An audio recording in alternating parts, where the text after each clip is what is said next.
I know you said a while back that you weren't allowed to call anybody in Parliament a liar. You weren't allowed to say that they were lying, which seems pretty Yes. ridiculous because we do that all the Yeah, time. yeah. It doesn't give you a lot of scope, does it? Especially when Boris Johnson was our prime minister. It's just like, Right. oh, God, where do I go with this? Hello, everyone, and welcome to A Very Special Relationship, the podcast that gazes across the Atlantic and wonders, is it fries or chips? I'm your host, Andrea Bridges Smith, and I am joined, as always, by Matt Johnston from The Interesting Times. And Matt, I know the UK has indeed been having some quite interesting times lately.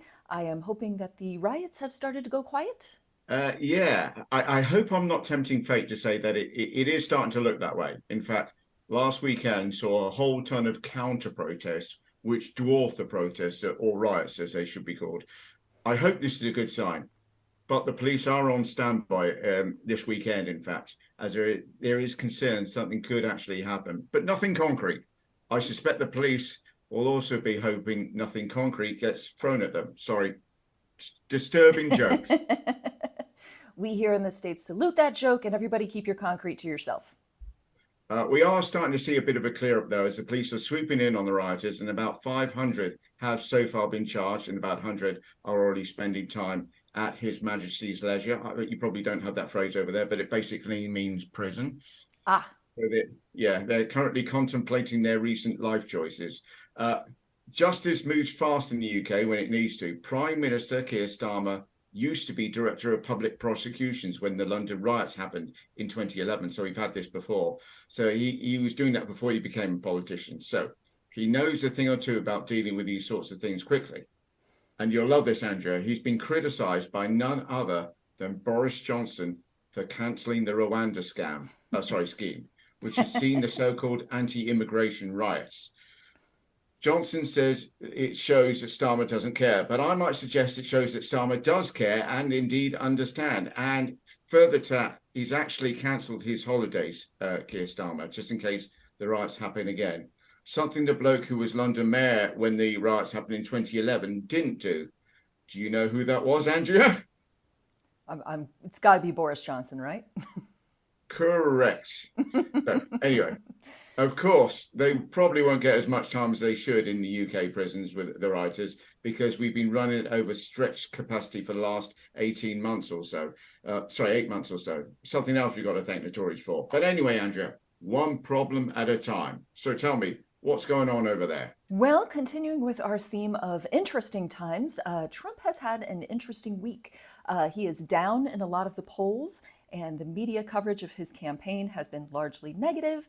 And so he did what he always does when times get hard, obsessing over crowd sizes. Now, Matt, isn't that what you do when you have a bad day? Oh, 100%. It's definitely my go-to point. Yeah, I'm more of a wine and bath kind of girl, but different strokes and all that. So Trump has been speculating that the photos of Kamala Harris's massive crowd sizes are actually AI generated, ignoring the fact that all of the people in the crowd have phones with cameras on them. He has decided to focus on this instead of substantive policy differences, a decision which has increased his campaign manager's alcohol budget by about 11,027%. Heartburn, thy name is Trump. That's a very specific number. I'm loving the fact checking on this. I mean, he could hardly go in on personality, could he, Trump? No, that I don't think would work for him. He also had a little sit down with Elon Musk over on whatever Twitter is now, and the party started great with a 40-minute long technical delay. And that, Matt, is how you know you are in for a good time. If only they had somebody working there that had a bit of a technical know-how, right? Yes, yes. Perhaps firing all the smart people or, pushing them out to go work for other companies because they didn't want to work for a madman. I don't know. It feels like it's kind of backfiring at this point. Who knew? Anyway, the two least liked people in the world then had a rambling 2 hour long conversation where Donald Trump lied a bunch, no surprise there. And then Elon Musk was very much his charming self. Now that Trump has locked down the critical Cybertruck owner vote, the rest should be smooth sailing from here on out. Matt, do you guys have Cybertrucks in the UK yet? Have you seen those driving around? Not to my knowledge, but I do worry that I'm saying that a lot. Each time you bring something up, I sit there and go, "Not to my knowledge." Then somebody in the quotes, or in the comments, will go, "Oh yeah, we've had that all the time. What's the matter with you?" And I do worry that I've become too stuck in London, and maybe not seen enough of the country. Sorry, not really relevant. Anyway, please continue. What is a Cybertruck? Is it something you carry all your bitcoins around in? Possibly. So picture a child's drawing of a truck. It's basically a triangle with wheels. That's a Cybertruck. Here, I'll pull up a picture of it. Wow. Yeah, I have seen those. I beg your pardon. I thought that was called a Tesla car. Is it called a Cybertruck, is it? Yes, it's called a Okay. Cybertruck. And fun fact, there's actually a whole subreddit called Cyberstuck about people who get the new Cybertruck and then they almost immediately stop working properly. They have to be sent back to be repaired, and the repairs take months, and so people are without a vehicle for God knows how long. And Matt, I know you must be surprised that Elon Musk would put out such a product. Yeah, I'm guessing. I'm guessing this is basically a Tesla, but big. But I have to say as well that Reddit is my new thing. It's the new thing that I like to hit upon for just about every information. I'm sitting there now thinking to myself, how did I manage before Reddit? I feel the same way. Shout out to Reddit, pretty much my favorite social media platform outside of YouTube, since we're on Yeah, YouTube. YouTube, we love YouTube. you so much. You guys are great, but real soft spot for Reddit. Excellent. So, Andrea, the Olympics are over for another 4 years. Be honest now, are you a little bit sad? I am. It turns out I really like watching people swim and flip and run, and now I have to come up with something else to do for the next 4 years. Probably just going to eat some cheese. Okay, well, there you go. You got to have ambition. You got to have goals, right? So I do see that the US topped the medals table. So well done. Over 100 medals. It's quite brilliant, of course. You'll be playing on home turf, as you Americans like to call it, next time. The games are LA bound. And I see that Tom Cruise took the Olympic flag out of the arena on a motorcycle. Honestly, such a show off, right? They said he was going to do this big stunt, and I've seen a lot of his stunts in movies, and he just kind of like came down from the ceiling on a wire and then rode on a motorcycle. I was like, you're supposed to hijack an exploding helicopter. It was a bit of a letdown, I thought. Yeah, that was a plot to MI10. I'm out, I'll be honest. So I'm guessing there's to be no end of Hollywood A-listers at the next game. Certainly, the camera will probably spend as much time looking into the crowd as on the track. Well, I mean, you don't want to actually watch sweaty people when you could be watching pretty people. Is that right? Yeah, yeah. Well, funny enough, I remember the last LA games, which, if I'm right, was 1984. Is that right? Oh, I'm not sure. Okay, I think it Could was be. 1984, and there was a point where, and just at the end of the game, this alien came in. Sorry, I shouldn't be laughing. This alien came in and landed, and then spoke to the people. He says, "I come from a planet far off." And all I could hear, and I just remember being ever so embroiled with all this, was all these Americans going, "Whoa, yeah, whoa, alien," and stuff like this. It was quite something. And hopefully this time as well, it won't disappoint. We do love to yell loudly at any sort of crowd-based function. I'm gonna have to go look up that footage. That sounds like a lot of fun. Yeah, yes. So I want to wrap things up and take things down a notch and let us have a chat about free speech. Is that okay? I mean, as far as I know, that right has not yet been taken away, so go for it. Okay. So here we go. You may have noticed that a significant amount of people in the UK have been charged for social media posts. And I've no doubt you've seen that figure being bandied around and even making an appearance on Joe Rogan's podcast that 4,000 people have been arrested in the UK as opposed to 200 in Russia for social media posts. But as always, these things require a bit of explanation, right? So that's what I'm going to do, if that's all right. Sure. So the figure is actually 3,300 in the UK and 400 in Russia. So already that's something to look at, right? The misinformation, as it were. And this is a problem. But even on Joe Rogan's podcast, his guest, co-host, sidekick, I don't know, I don't watch it regularly. A guy with glasses, basically, whatever. The guy was, as soon as Joe came out with that, the other guy said, well, maybe Russia aren't as free to criticize the government as the UK is. Right, because the difference between Russia and the UK is in Russia, if you disagree with the government, you get thrown out of a window. Whereas in the UK, Matt, you've disagreed with the government a lot over the past few years, and Yeah, as far as I you're know, making me haven't worry a sailed out bit of a now. window. I'll be honest. You're fine. You're fine. Make sure the windows are all latched. You're good. Yeah, I'm on the first floor. It's fine. I'm sure. I'm sure I can fall that far. It's only about 6, 8 feet up. I'm sure I'll be Great. fine. All right.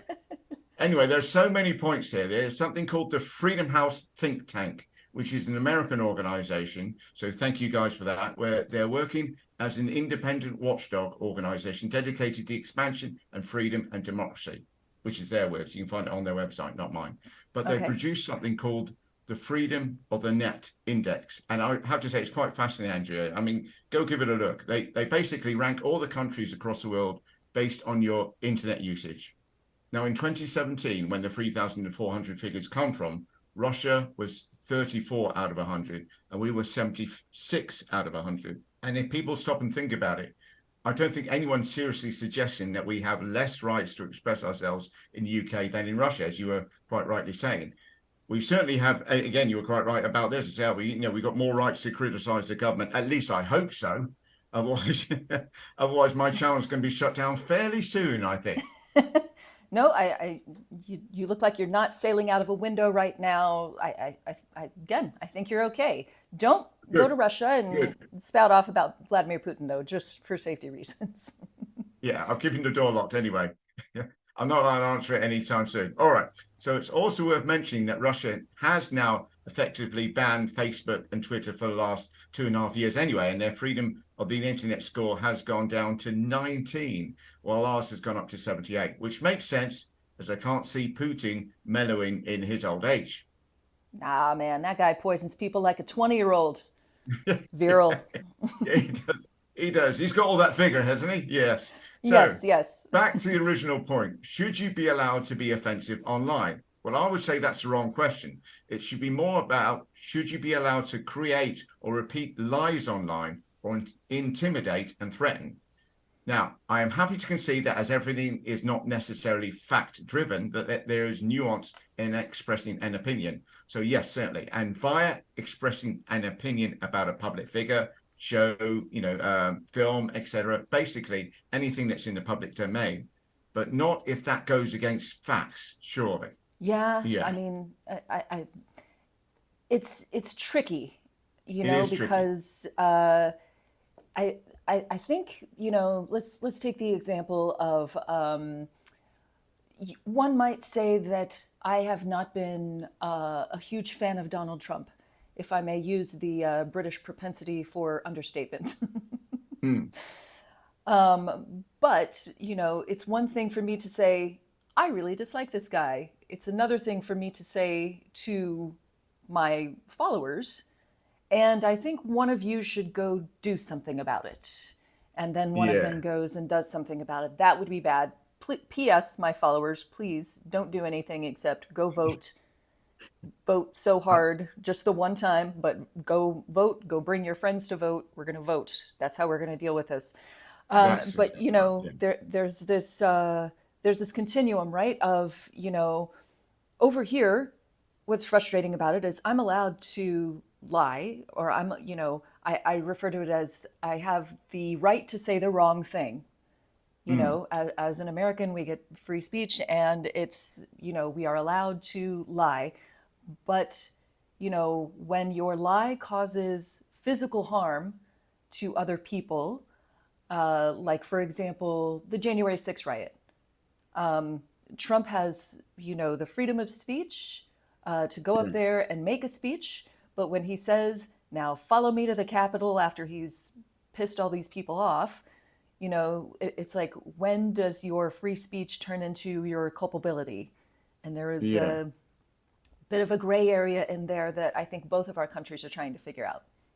Yeah, absolutely. I would say as well, you brought up a fairly good point, which is it is okay thinking about it to be personal if I suppose your the idea behind it is humorous. You know, I'm thinking, sitting there thinking of plenty of times where I've called politicians various unpleasant, shall we say, uncomplimentary names, but it's been done in a humorous fashion. You know, Right. so as you say, that's a bit more of a grey area. I'm interested about something that you brought up. You said it's your right to be wrong. It's okay Hmm. to lie. Is Right. that right? Yes, until, like, I could come on here and I could say the sky is purple, and that is protected free speech. If I Right. come on and say these voting machines company are being run by communist infiltrators that want to destroy America, then Mm, that is defamation against those voting machine companies who lost business, lost their reputation, et cetera, and were mm, harmed and now get to sue organizations like Fox News. So this is where it gets tricky, is because I can say the sky is purple, but no harm came to anybody because of that. right. You know, I can say Donald Trump is a good person, and that would be a lie. And, but no one is harmed by, you know, directly, at least by me saying Yeah. that. But if I said Donald Trump shot my dog, Yeah. then that's something that is defamatory. My Yeah. dog's fine. Dog's alive and well. Didn't happen. Nobody sue me. He's very cute. He's a good boy. Uh, but that I've seen would your dog. be It is very cute. Yes. very, very cute boy. See, we can't get done on that because it's the truth. Yes. Exactly. And so, then I would be saying that he had committed a crime, which would be defamatory, and then I would be in hot water. So it's this weird kind of thing where you can say certain things, but there comes a point at which there's a switch, and depending on which side you're on, obviously Donald Trump is always going to be on the Mm, free speech and my rights are being abridged, and never mind that he tear gassed protesters, which is not really embracing free speech in the way that he normally does. So that's, I don't know. There's kind of that continuum. What about over there? Like, I know you said a while back that you weren't allowed to call anybody in Parliament a liar. You weren't allowed to say that they were lying, which seems pretty yes. ridiculous because we do that all the Yeah. time. Yeah. It doesn't give you a lot of scope, does it? Especially when Boris Johnson was our prime minister. It's just like, Right. oh God, where do I go with this? I think they're right on, even to the point that you couldn't really say challenging with the truth or something like that. A truth challenge, shall we Really? say? It's tricky. But yeah, I'm rather fascinated then with the fact that yeah, that obviously free speech is important. I think I would add to that as well that, with the exception of the caveat about the humor aspect, I think it's okay to offend people as long as it's a byproduct of an opinion or a facts-based argument you're making rather than your primary goal. But I Right. understand that's nuanced as well. You know, if you're going out your way to say all so and so's are like this, and then to run and say, I'm just stating a fact. Well, you are, but you're doing Right. so to, let's say, sort of, you might be characteristic about a group of people in society that you're using a certain fact to turn against them. Right. So, a few things that I want to say here that you touched Mm, on. Number one, I don't know if you've heard about this, but there's this advisor to Trump named Kellyanne Conway. And during his administration, she came up with this concept of alternative facts. Have you heard about this? yeah, yeah, yes, Just, when you were talking about the euphemism for truth challenge, that made me think of the alternative facts. And it's like, with that lovely British propensity for euphemism, there's probably a lot of examples that we could the come up truth, with of. the truth, some of the truth, and little bits of the truth, Right, and right, exactly. something but the truth. Yes. Snackable truth, not full meal truth. We're just little bits kind of sprinkled on. This little bit. Yes, exactly. And then the other thing that I think is interesting is, we were talking about Trump's little tete-a-tete with Elon Musk earlier this week. And Elon Musk has for a while said, his whole deal in taking over Twitter was I'm pro free speech. I want everybody to be able to speak. I want this to be the marketplace of ideas. And I want, I don't want to deplatform people. I want everybody to be able to talk. So all the people that had been kicked off got to come back on. Mm. And, the racism and, homophobia and all the terrible things increased, by a whole bunch of percent. And so advertisers got together and were like, I don't think we should advertise on this thing Yeah. because we don't know what our post is going to be next to. So a lot of them pulled Yes. their advertising dollars, right? Which that's free speech too, Yes. deciding like, hey, as a business, I can decide where to put my money, and that's my free speech. Yeah. And now, in just the most ironic twist, and I'm sure you've heard about this, Twitter is suing all of these advertisers, saying, no, no, no, you have to advertise on Twitter. You are, by not advertising on Twitter, that's censorship, and that's not free. And it's like, we've gotten so twisted up into a pretzel about what Yeah. is free speech and what is not. And it's really Yeah. not that complicated. It's not your free speech, it's my free speech. Yeah. If Right. I'm the that's what only I want. one. Yeah. That's what I want to talk about earlier is America does have you'll forgive me, a bit of a reputation as being quite a litigious country. I Yeah. don't know if that's fair or not. Yeah, a little No, bit, that's extremely fair. Extremely fair. Yes. There's a lot of things you can say about America. Extremely litigious is one of them. Maybe a little too fond of guns would be another. There's a whole list. But pretty good at gold medals. So we got that going for us, I guess. Very good. Very good. Absolutely. One of the things actually there in the UK they're talking about doing is turning social media platforms into publishers, basically them having the same legal requirements as publishers, which kind of makes Interesting. sense. Again, basically, it's Elon Musk who turns around and said, I think I mentioned this on my last video, talks about Twitter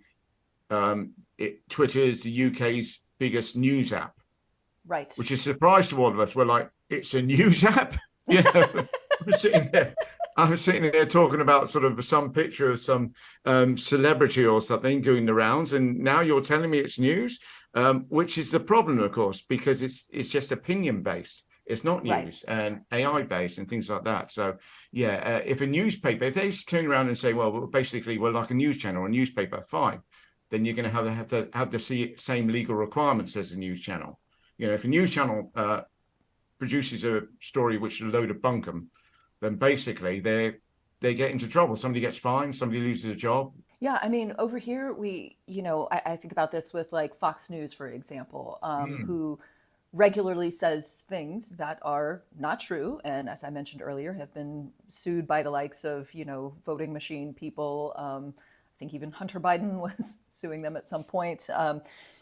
So but they have Fox News, the word news is right in the title. And it's one thing to say, okay, this is a network specifically for, you know, people on the right, and it's an opinion network. And, it's not necessarily news so much as it's entertainment and opinion. And that would be fine. But the word news is right there in the title. And I agree with you that news should be unbiased. It should be a reporting of the facts. Yes. And, it shouldn't be this whole, I'm just asking questions, Yeah. Yeah. like kind of Yeah. a kind of a That's what they thing like that to people, do, isn't it?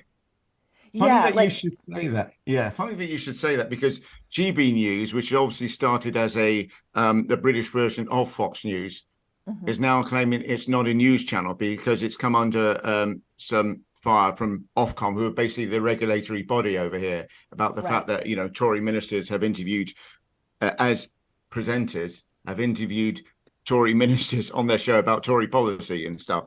And they're going, oh, what a great idea. People should definitely vote for that. And and yeah, they've come under a bit of fire, as I say, but they've turned around and said, here's the thing. GB News isn't a news channel. You're like, it's called GB News. Are you Yeah. saying that a channel called Great British News isn't news about Great Britain? Because that's yeah, that's not the right way of putting it. Okay. And this is why people hate free speech. It's because of shit like that. Yes. One final thing, actually, is that Keir Starmer is considering a new definition of Islamophobia. And I would definitely be interested to see what that is. I definitely want to be able to criticize world religions in the same way I think we can criticize governments. Absolutely. So, Yes, religion has given us a lot to work with in terms of criticism ability, let's say. yeah. Yes. Yes. After all that, I think that's all the time we've got today. It's been a bit of a long one, as Mrs. Yes, but there you go. Do keep up with US politics on Andrea's channel, which you're currently on. So, go ahead and subscribe. And to mine for everything UK based. You can find that at theinterestingtimes.co.uk. As I say, you're already on Andrea's channel, but it's at Phoenix News Network. At Phoenix News Network. That's it, isn't it? That's it, yeah. Okay. You think I know by now. Anyway, we'll see you all soon. All right. Take care, all. Bye-bye.